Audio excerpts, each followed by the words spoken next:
Two Chairs No Waiting, episode number 296, Maggie Peterson and Hoke Howell at the Squad Car Rendezvous 1995. Wow, it's a long title. Two Chairs No Waiting is brought to you each week by the fine folks over at weaversdepartmentstore.com. Drop by over at Weavers. They got some great Mayberry items, including some new stuff that's coming in. You can always scroll down, and all the way on the left there, you'll see toward the bottom of the segment there, it says new items. Check them out. You'll find something that any Mayberry fan in your life, weaversdepartmentstore.com. Two Chairs No Waiting is also brought to you by donations from listeners like you. The executive producer of Two Chairs No Waiting 296 is Jan Newsom, my lovely wife. Hello, everybody. I'm Alan Newsom, your host for Two Chairs No Waiting, and I hope you're enjoying yourself here in Mayberry every week. I know I do. I always enjoy getting to spend a little time with you and tell you stories from Mayberry or show you some things you might not have seen. Now, last week, we had the episode with Keith Thibodeaux, Johnny Paul from the Andy Griffith Show, that was also at the Squad Car Rendezvous. Well, this week we have, as I said, a long title for episode 296, Maggie Peterson and Hoke Howell at Squad Car Rendezvous 1995. Wow, that is long, but hopefully it's very descriptive. So you should be able to find it if you're ever looking for it again in the future. We get to hear from first Maggie, and these are pretty long, so we're going to get started pretty quick here. We're going to have it's interviewed, and the interviews are being done by Dennis Hasty and Mark Golden Richards. They used to host a radio show out of Cincinnati that was called Good Morning Mayberry. And since this was the Squad Car Rendezvous held in Bradford, Ohio, and they were able to broadcast live back to Cincinnati from there in Bradford and interview these cast members. Last week, as I said, they interviewed Keith Thibodeaux. And this week, they're going to be interviewing Maggie first, followed by Hoke. Now, this episode is just the first of two because we have a lot of stuff from Hoke and Maggie because they talked together later on in the day. And so they were also interviewed and had a question and answer session from the audience. So if you like this week, you're going to love next week too because it's going to be part two of this same set of interviews, different information and stuff you should be receiving from it. But let's go ahead and get started. I know that's what you're here for, not to hear me talking. So let's listen to Maggie Peterson up first, and then we'll head over and hear from Hoke as well. Here in Bradford and having a great time. Well, man, we are in heaven now because on the stage with us right now is none other than our little Charlene, Maggie Peterson. Hello, Dennis. Hi, so you're doing nice great. To be here. This is great. You look great. You sing great. Oh dear. Well, a little bit rusty. No. The band made me sound good. Well, the Mule Skinners are good. Mule Skinners are great. Absolutely. Great. We had a lot of fun playing together. That's right. You know, how often do you get to sing them songs like that? Not too much, or? Well, no, I really don't. I'm not really a country singer, but I do love bluegrass. My roots are more Dixieland. My brother plays the banjo. My father had played the banjo, and we always had music around the house. And now I'm married to a jazz musician, but he also loves bluegrass. I don't know who can't love bluegrass. Oh, I'm the same way. Golden and I listen to it all the time. Yeah. I mean, you just have to love it. It makes you feel good, and right.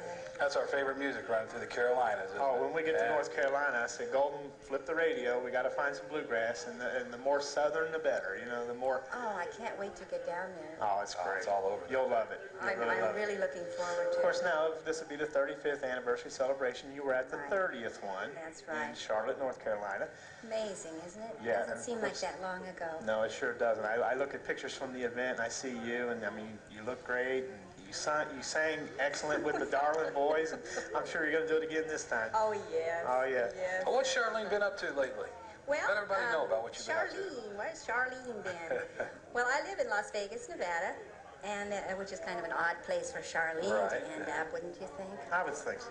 But it's I work with the film commission there primarily, and what I do is find locations for movies and television shows and still shots. In fact, this last week I just did an album cover for a group called The Rusted Root. I don't know who they are. I have all their records. I've heard of them, yeah. Anyway, they wanted a place to shoot an album cover, so I had to go find that for them. So I locate places for people to do filming. It's lots of fun.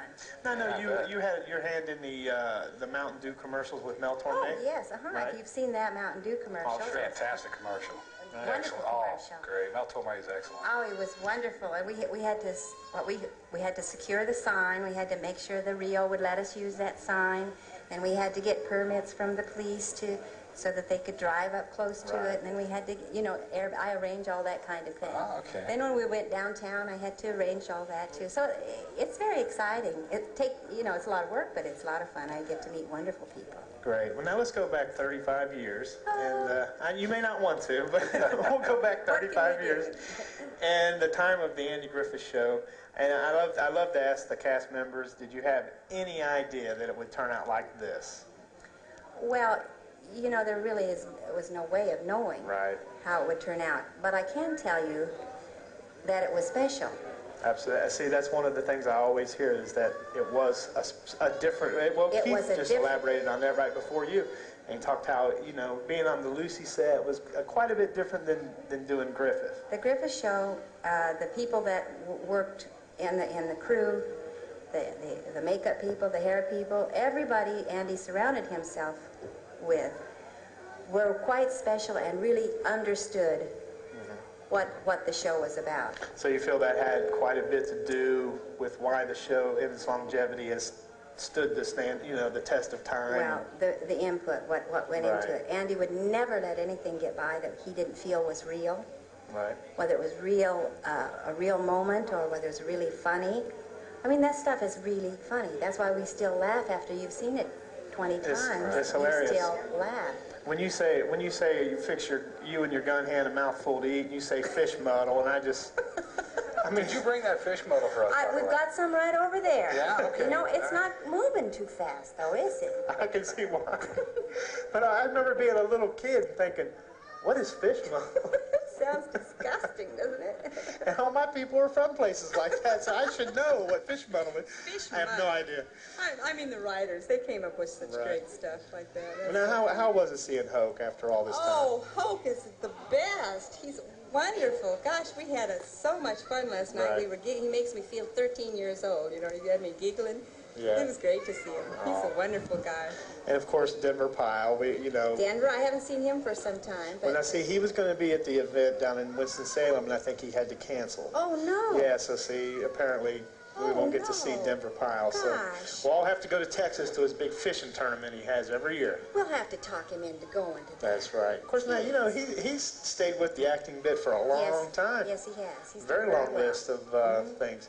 Now, what about your remembrances with the Darling boys? Of course, Dean Webb and Mitch Jane and the Dillard boys. And I tell you, it was love at first sight.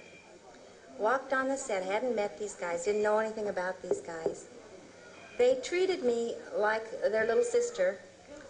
We just hit it. We just clicked. And every time I see them, it's like that. I mean, and I call them on the phone, and Rodney's particularly close, and his wife Beverly. Now they have a little girl, Rachel, and it was really like family. Of course, in the bluegrass field, they're very well known. And, they're excellent. And Doug has his own band too. Yes. And they're usually at Mount Airy, so you'll probably get to see Doug because I'm sure he'll come over to the celebration. I can't wait. He's a wonderful band player. Yeah. And funny. Their stories are so funny. We just have a wonderful time. Absolutely.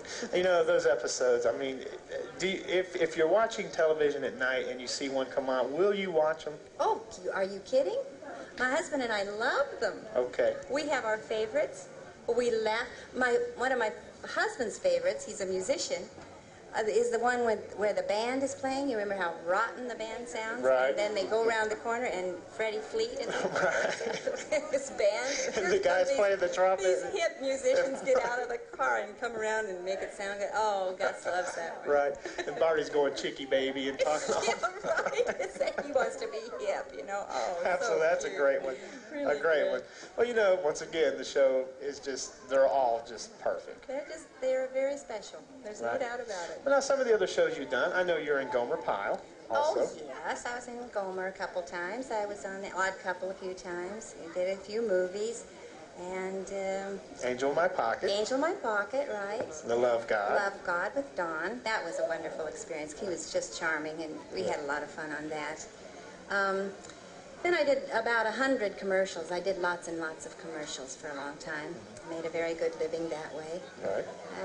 Well, you know, one of the interesting things, you mentioned commercials. In the episode "The Darlings Are Coming," where you marry Dud, and see, when you watch the show on WTBS or one of the other superstations, they cut so much time of those out. Isn't that terrible? So most of the people that are listening to the show today and out here probably have never seen the final ending where Andy indeed does marry you and Dud. See? That's right. Because it's yes. always cut out. That's right. Now, I don't know if you remember, but also in the original run, of course, once again, that was 30 years ago, Andy and you and Dud do a commercial for Jell-O pudding. Do you recall that at all? Like he says, now, you know, Charlene, now that you and Dud got married, you're going to have to learn how to fix him some pudding, and he holds up the box of Jell-O. And I do, but I had totally forgotten that. Right. How did you remember that? Well, you never got your check from General Foods for that? No, in fact, no. See, everybody got their money from General Foods for that. It wasn't much, but you got it. I do, now that you recall, but Well, see, that's what the young people miss about television today. And when they watch the Andy Griffith Show, if you're listening out there, you ever get a chance to get the Griffith Show with original commercials, it's so different than the way you see it now. It really, and it's so much better. I wish they wouldn't tamper with it. Well, unfortunately, because the timing was the thing that makes them so beautiful. Oh, absolutely. And see, and the commercials tied in with the episodes. Yes, they used to do that with commercials. Right. The one where the sisters are brewing the alcohol. You know, they're making the moonshine still and all that. Yeah. Well, in that one, they come back from the commercial and they're tied in with the commercial for Post cereal. You know, the two sisters are. So once again, the difference between now and then. Well, I do hate them tampering, especially with the timing things between Dawn and Andy. See, they cut out taking some out the music.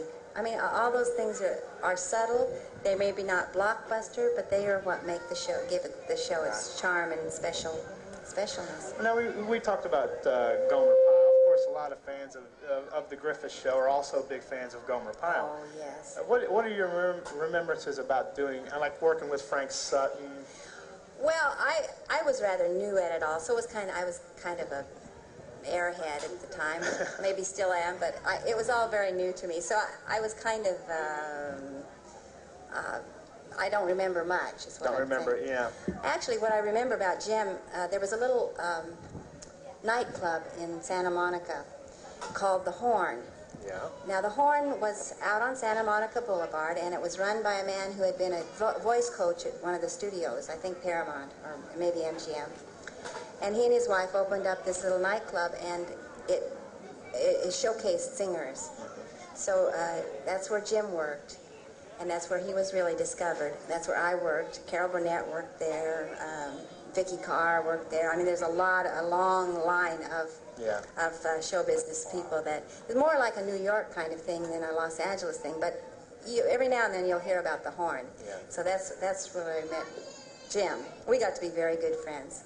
We went to a premiere. I remember one time we went to a premiere of some movie. Here we were, these dumb country bumpkins going to this premiere, and I was trying to look so sophisticated, and my gloves broke on the way to the. So here Jim's driving, and here I am sewing up my glove on the way to the premiere. We didn't know quite how to act, but. Now, if I remember right, didn't you do some kind of a TV special with Don Knotts and Andy? Yes, we did. Right. We did. Back in the 60s. Mm-hmm. We did a television special, a musical special. I had another group, and I remember we played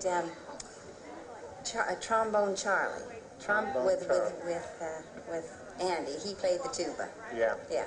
Andy was a very talented musician, too. Yes, Not only playing the guitar, but he could play a lot of trombone and a lot of other stuff like that. And that's what he used to teach. A lot of people don't realize that, yeah. He taught music. Yeah. Very musical. Well, you know, a little Colorado girl makes it to the big time.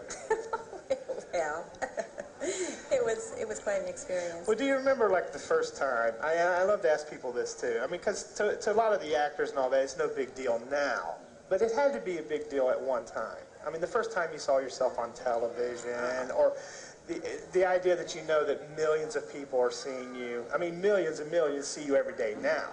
But do you recall the first time that Well, you I do recall the first episode.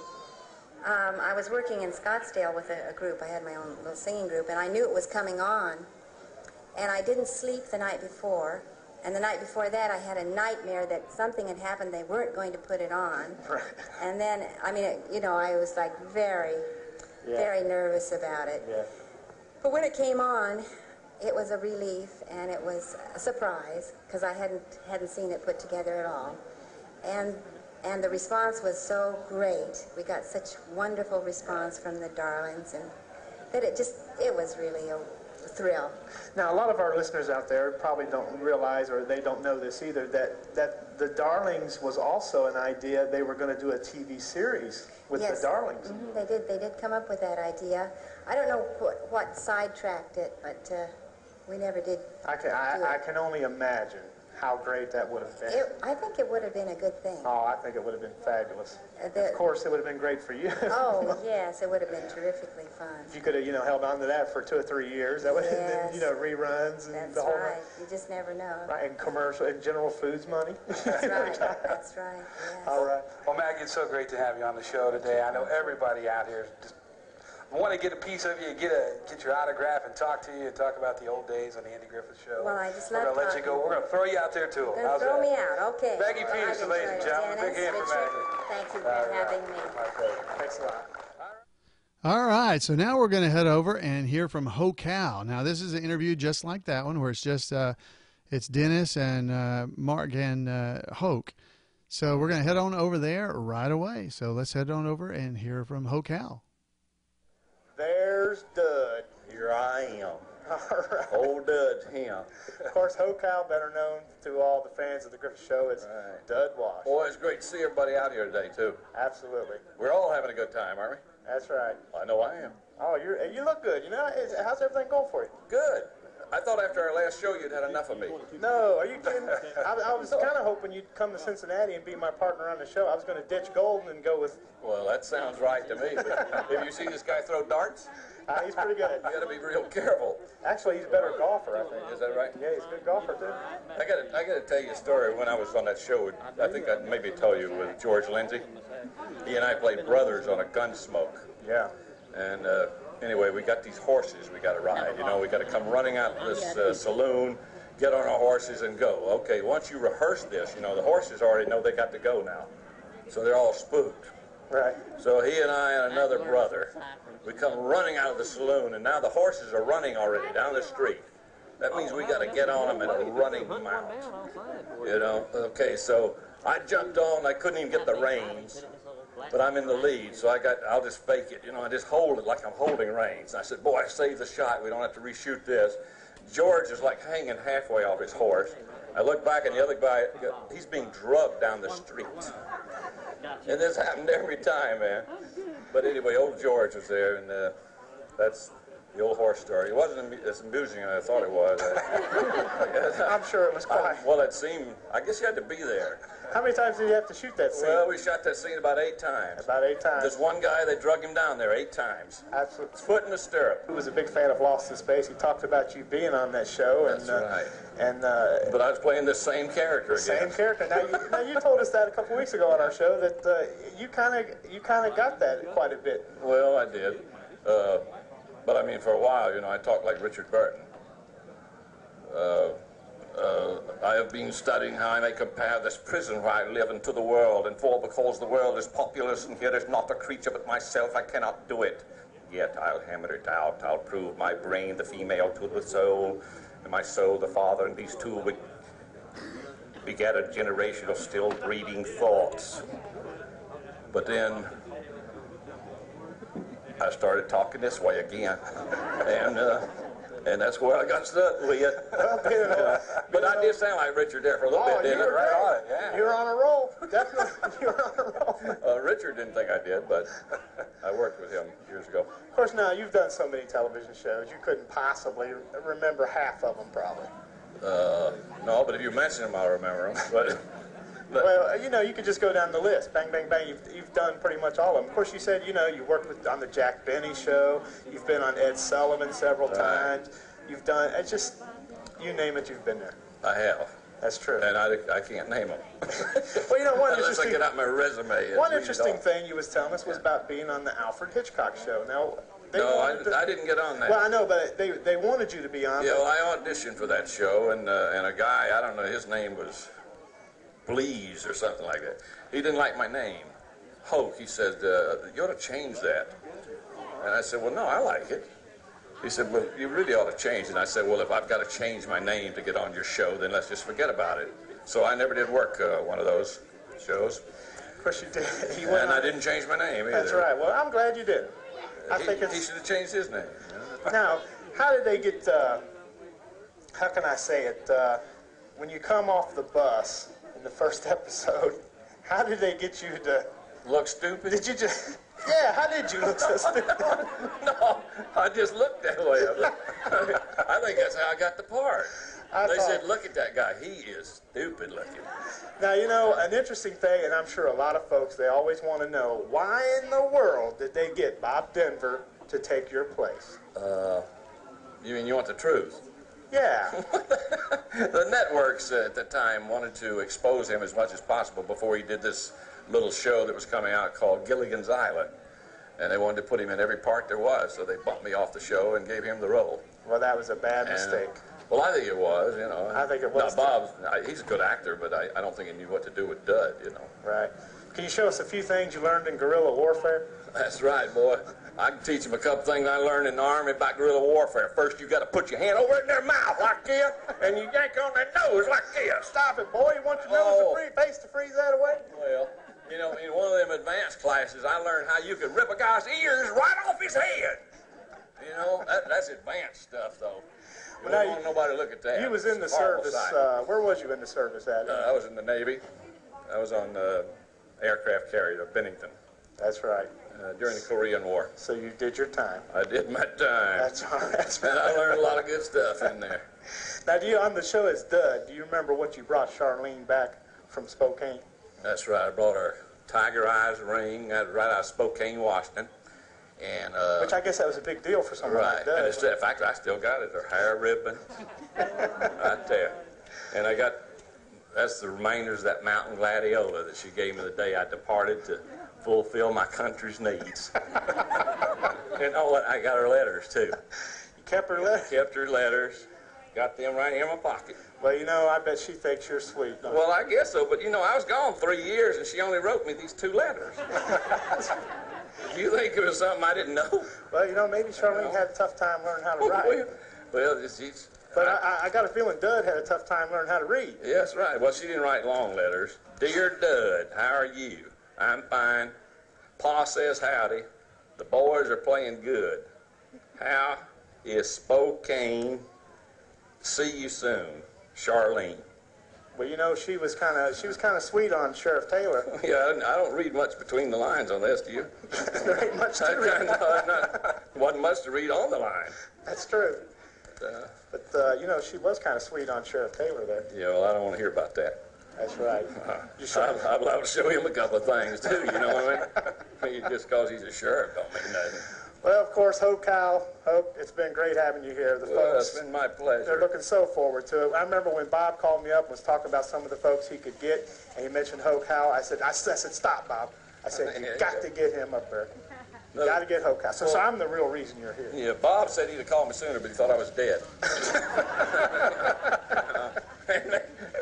I guess I fooled him. That's right. I'm liable to be back next year. Yeah, I hope you are. You never know. Of course, now you're going to be down in Winston-Salem. Winston-Salem, I'll be there in September. That's right, and we're looking forward to seeing you again. We got about 16 of the cast coming down. Yeah, 18 now. 18? Yeah, that's no right. Kidding. Added 2 more. That's great. Who are they? AMC Strickland, you know her? No, I don't believe so. Okay, she was on the Griffith Show, of course. And then Jackie Joseph. Oh, Jackie, I know. Yeah, she was married to Ken Berry for a while. Yeah, she's going to be there, too. Great. Well, Hoke, great to see you, man. Well, listen, we my appreciate pleasure. you. Thank you for having me on the show. Mr. Hoke Howell, ladies and gentlemen. Thank you very much. Appreciate it. Well, Hoke Howell. All right, we're just about ready. All right, well, there was Hoke Howell and Maggie Peterson before that. I hope you guys enjoyed it. I got to meet Hoke at least 2, I think 3 times, and got to spend some time with him. He was just as nice in person as you just heard or saw if you're watching the video on this episode of the podcast. He was a great guy, really fun. I actually have well, actually, I'm not sure where it is now. My bookshelf thing fell down over there. But I have a Milk Duds box that I got Dud to sign. So Hoke signed a Milk Duds box. I'll try to find that and be able to show it to the people on the video next week. So if you see the video, you'll see it. But you can imagine it's a yellow Milk Duds box that he signed for me. I did eat the Milk Duds, but but Hoke is a great guy. Now, he talked about Bob Denver playing the role of Hoke, and he didn't think he got it, and I agree. But Hoke played Dud 4 times, and Bob only did it the 1 time. So Hoke was definitely Dud in everybody's eyes, and you could hear he really did enjoy being part of the Andy Griffith Show family. And being at this event, he really did enjoy meeting everybody, so it was great. So, folks, I hope you have enjoyed this, and look forward to next week, because we're going to be having another episode of Maggie and Hoke as they are interviewed on stage together, and questions are asked from the audience. So I invite you to come back next week for episode 297, which will be part 2 of this particular episode. I know you're going to enjoy it. I am enjoying this, seeing things from 1995. I'd love to hear from you. You can call me at 888-684-8415, or you can drop me an email at floyd@imayberry.com. I'd love to hear from you, so please drop me a line. Let me hear what you think. Send in some stuff about what you think for me to use on the 300th episode. I'd love to have that as well. So until next time, guys, I'll see you here. I'll be waiting right here in Mayberry. See you then. Good night, everybody.